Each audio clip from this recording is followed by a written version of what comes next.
You know, the more that Apple launches a new iPhone, the more it seems they keep listening to their customers.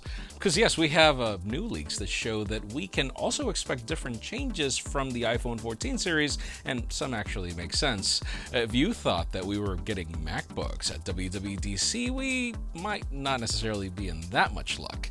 And OnePlus is on pace to having a very packed 2022, with some releases that are good and others that I scratch my head on.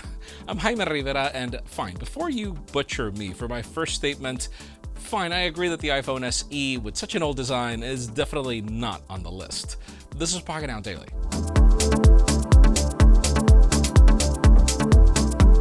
The official news today begin with LG, and no, sadly not because they're building a phone again, but that doesn't change the fact that they just refreshed some of my favorite laptops from last year. Yesterday, the company announced the new Gram 16 and 17 models, which are, of course, lightweight but packing a lot of features, with the heaviest one being, 1,435 grams, which is crazy.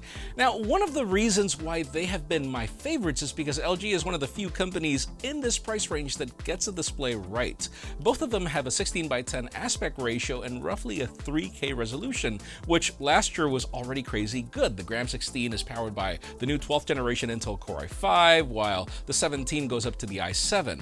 Some models also bringing an NVIDIA RTX 2050 on board. The RAM starts at 8 gigs, but it can go up to 32 gigs of LPDDR5. They're also equipped with PCIe 4.0 SSDs, making them 22% faster than their predecessors, with the base storage starting at 256 gigs of expandable options. Both of them have two USB-C ports with Thunderbolt 4 and power delivery, an HDMI, and the headphone jack, and even the microSD card reader. LG is also adding some neat AI tricks, like if you face away from the computer and it detects someone behind you, the screen will dim automatically, which I definitely appreciate. The Gram 16 starts at $1,885, with the 17 starting at $1,970, and they'll be available in Korea next month, which means they should be expected in the United States shortly.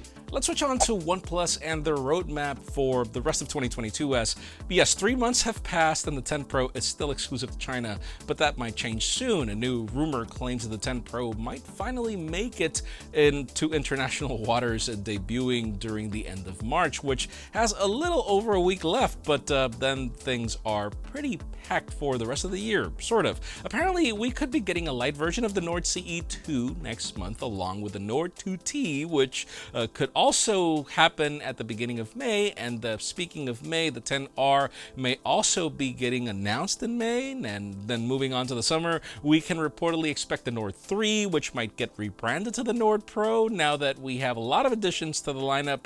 That one may bring a 6.7-inch display, 12 gigs of RAM, and a MediaTek Dimensity 8100.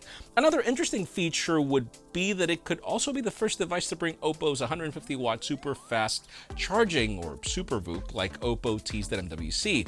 Finally, the leaked OnePlus 10 Ultra or Plus can also make the cut probably in Q3 around September. But how about if we just start with the 10 Pro OnePlus? That would be fantastic. But alright, let's start talking about Apple and their upcoming Macs, as those rumors don't seem to be stopping anytime soon. We have a new report from Mark Gurman telling us when we can expect the latest MacBooks to come out. In his latest newsletter, he reveals that Cupertino had plans to launch the new MacBook Air with the new design and the M2 chip in June at WWDC, but this launch has been delayed due to some concerns, and now it looks like we'll still have to wait until the second half of the year. And this goes along with a latest report from Ming-Chi Kuo, where he mentions mass production will start in Q2, but we have to wait until Q3 to get the device. In addition to that, Gurman also claims that Apple won't be launching any high-end MacBook Pros this year, and that the M2 Pro and M2 Max chips are most likely going to arrive until next year, pretty much going on with the M1 strategy, which makes sense because they are still making the fastest chips. What we could be getting is a new 13-inch MacBook Pro with the M2 chip, but it would also happen later this year and probably the same design.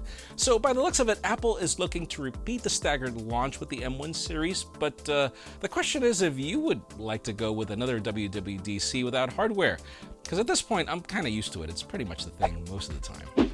And finally, for the hottest news today, let's stick to Apple but move on to the iPhone 14 series.